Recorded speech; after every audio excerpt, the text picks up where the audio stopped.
What's up, guys? It's Jason with MP3D, and well, tonight I'm acting as hometown headwear. I have a hat order for a friend. She actually ordered a hat for her son. She asked for a Richardson 112 brown on cream or tan back, the Richardson 112, and she's asking for our Dallas 1852 edition. So that's our hometown here. So I'm going to put that together for you and show you kind of what that looks like. I've got it on the laser right now. I'm going to show you how we do the whole thing. Right here we've got our Vevor press. We have got the settings at 320 degrees at 40 seconds, and we have our Cricut little bean bag here that we're going to put the hat in just a second. And what I like to do is I like to take the hat, put it on. Well, first let's just take the inside out. Now, you guys let me know in the comments, do you put these back in when you do this, or do you keep them out when you put them in customers? I typically put them back in, but I don't know, is that a thing? Because every time someone gets a hat, what's the first thing they do? Is take it out, unless you're a weirdo like me, and I keep the insides in for a while because I'll get the hat out and I don't want it to be sweaty. But anyway, first of all, real quick, check out the hometown headwear. That's so swaggy right there. All right, so I don't know how this makes my beard look really white. Sorry. ADHD. All right, so what I like to do is I like to take this, put it on with the last two snaps. I'm going to get this ready, and then I'm going to show you guys the file on my MacBook Pro. So I put it on like setting 2, and what I'll basically do, I went ahead and pulled the Vevor press platen off. And so all I'll do is I bought this Cricut little, it's a, I don't know if it's a walnut shell, but anyway, I'll place that in. Let me show you how that works. I place that inside and I just pull it down nice and tight. Now what you'll notice is there's no, I really like this because one, there's just, you don't have it ends up working perfect every time. And so what I'm gonna do in just a second is what's called a pre-press, where I just kind of heat the hat up and get it ready for this, but we're not ready for that yet. I've got to redo some of these. As you can see, this one's not centered and it drives me crazy. I don't like it not being centered, so we're going to center these up.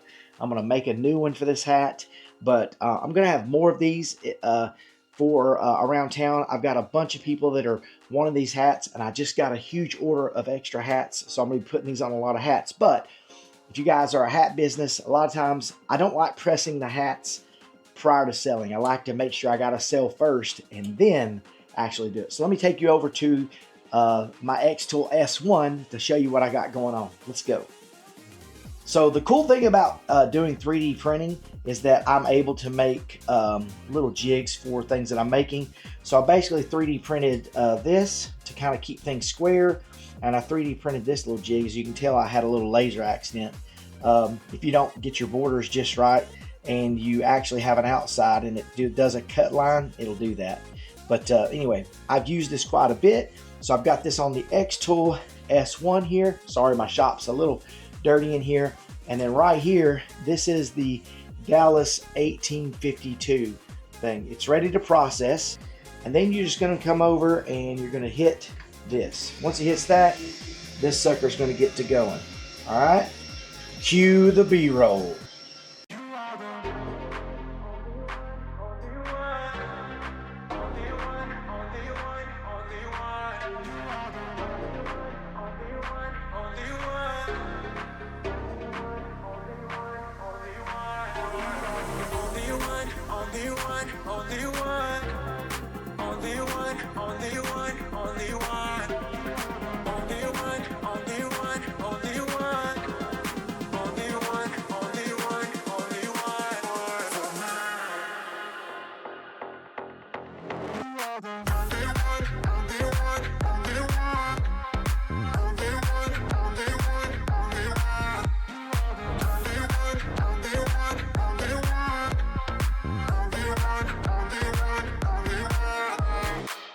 Couple things. One, the X-Tool S1 is not a craft laser, okay? I've heard that being said on a couple things. This thing, it may not be a $9,000 laser machine, but this diode laser is done well above and beyond what I expected from it. This one can actually, you could actually start a business with this. So it was around $2,600 for that laser. with the things that I got with it. However, if I had gone with just the smaller little F1 laser, I would have already paid it off. It was like $1,300. But just in the amount that I've been doing this, I've already almost paid this one off with what I've made. Now, if I hadn't been buying more hats and more product, I probably could almost have it paid off. So in just under a month of time, and really just 2 weeks of sales, I've already almost paid this thing off. And probably, hopefully by the time this video is released, I will have paid it off. I got a couple of little things that I'm doing here locally where I'm going to go to a baseball park, and I'm going to actually create some hats for some baseball teams and their parents, and kind of highlight this is what you can get. But anyway, this is finished. I'm going to pull it off and show it to you real quick. All right, straight off the bed, you can see that this is absolutely centered now. So it's really key when you get this, when you're using anything with just a tip, if you're using anything that has a border of the, that's been sewn on, if you have that on there, you want to make sure that your design is actually centered up. So make sure when you mark the corners, and I can show you that later, again, on how you can actually mark the engraving surface. But I did this at 25%, 250 speed on one pass. So now we're going to preheat this hat. We're going to move this over so you guys can kind of see what I've got going on here. I just have a little silicone sheet here that I'll put over top. Silicone, I don't know what you call it.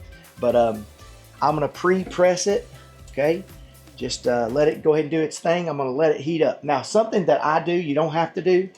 Oh, these are some hats that I've got coming. So never mind those hats. Those are special. Those are coming up. I'll show you a video on those later. It's done. I was going to show you this. So what I do is just before this thing says it's ready, I take a heat gun and I just heat this patch up just a little bit in the center, just a little bit, just to get it a little tacky. I take the silicone sheet off, and what I do is, because I've already heated the hat up a little bit, I'll kind of find the center. And listen, this is the tricky part, I think, with all of this, is sticking down the patch and making sure everything's even. So I like to make sure that everything's lined up prior to pressing it. I kind of make sure it's really eyeballing it, but obviously I've got two L's in the middle, so I'm going to make sure that the line coming through the center is pretty much centered up. But then I'm also going to just eyeball it, because sometimes the center on these hats is not actually the center, because maybe the way they've sewn it, it's a little off. So I'm going to make sure it's good. It's got a little bit. I got to turn it just a little bit, and I maybe pull it over just a hair to get it centered really good. And then I'm just going to see if it's going to lay down nice and flat. All right, I think we're ready. So I'm going to put the silicone sheet back over. This is something that I learned online, but if you don't do this, sometimes these heat presses can burn your leather. So we're going to let that go for 40 seconds. Now, the only drawback to this little cricket beanbag, little walnut beanbag, is sometimes I don't get the patch completely on, and there might be a corner that I have to like turn it and kind of do it a little bit more. But what's amazing about this is I don't get any kind of hat creases. So eventually I'm going to get the Omnitronics 360, whatever, the one that I think it's Lone Star adhesive it sells. It's about $1,000. I'm going to get that hat press eventually, but I kind of feel like I need to kind of learn the ropes with this first. So after first press, actually, that's probably pretty good, to be truthful with you. That's on there pretty good, but just for safe measures, I'm going to hit it one more time and just make sure it's good. So I don't even have to do it for the full 40 seconds. I'm just going to do it one more time. It's very light pressure on this with this beanbag, so you don't get that press. Like I've bought hats before, and I guess it bothered me, but I wanted the hat, but it had like a crease in it, and I don't like that.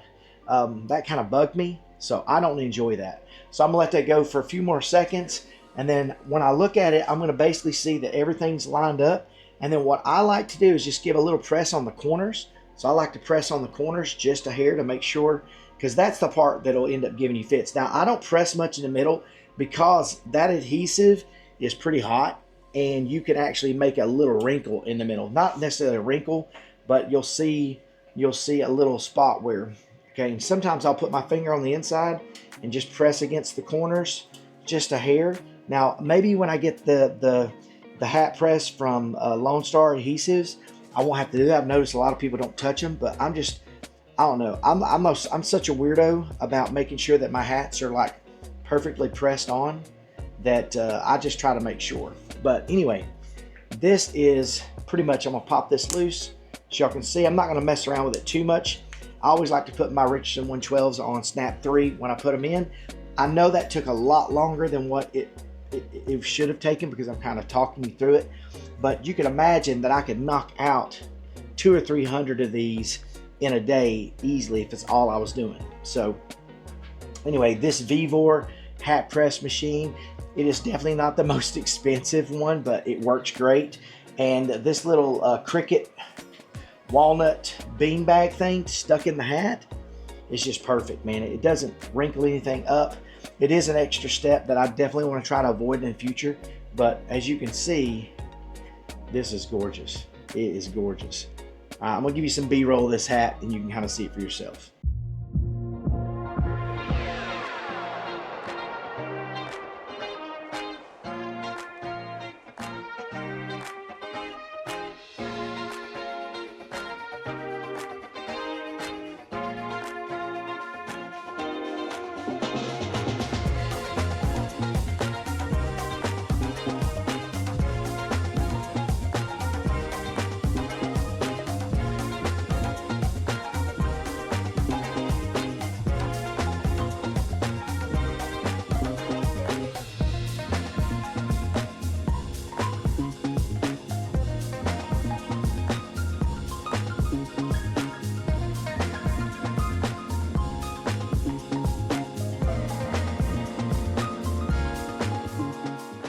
So there you have it, guys. That's one hat done. Now, again, typically I'll have more than one hat order, but this is one that I just got today. She said, hey, my son wanted that hat with the Dallas 1852 on there, so we knocked this out. I could easily probably knock out a couple of hundred of these a day if that's all I was doing. But again, right now I'm just starting out. So I guess my advice to you and to anybody out there watching, that if you want to try something new, try it. I always tell everybody try hard things, but this was just super fun to make. Again, this Vevor hat press is not super crazy expensive. The X-Tool S1, I'll put links to all these things that I'm using in the video, so you guys, if you're interested. But I've heard comments that the X-Tool S1 is more of a craft maker's laser. Not true. I mean, obviously, if I were doing hundreds of thousands of hats, you know, I would probably want to have a bigger laser just for sheer size. But this thing is a professional machine, and you can absolutely build a business on this. The Vevor hat press, however, I think eventually I'll kind of upgrade. But for right now, I got to learn the ropes on this. But I think this hat looks fantastic. I think my friend's son is going to absolutely love these. If you're watching this and you have a hometown and you're proud of it and you'd like for me to do it on the channel and I can actually record it and use it for video, you know, send me some messages, let me know. But Hometown Headwear through MP3D. I was going to do a second channel, and he actually started one, but I've got so many people on this channel already that kind of follow me, it's kind of hard to break free. So if you did that, I appreciate it. I don't know if I'll continue with that other channel or not. For right now, we're just going to keep everything here, and I know that may throw some of you off, but you know, hey, it is what it is. But anyway, I love this. This is going to be so amazing. I'm looking forward to 2025. But if you want to see more stuff like this, you guys, please let me know. Hit the like, hit the subscribe. It's free for you to do that. It helps me out. And I love comments on my channel. I love to interact with you guys. I try to respond to everything that you guys send me. So if you've got a question, comment, if there's something you'd like to see, or if you've got a hometown you're proud of and you guys want me to try to make something and actually do a video on it, who knows, maybe people in your hometown will want to buy the hats from me at that point. So anyway, reach out to me. I appreciate you guys watching. And I guess from there, just to let you know, remember, try hard things. You never know what's going to happen. I'll talk to y'all soon. Love y'all.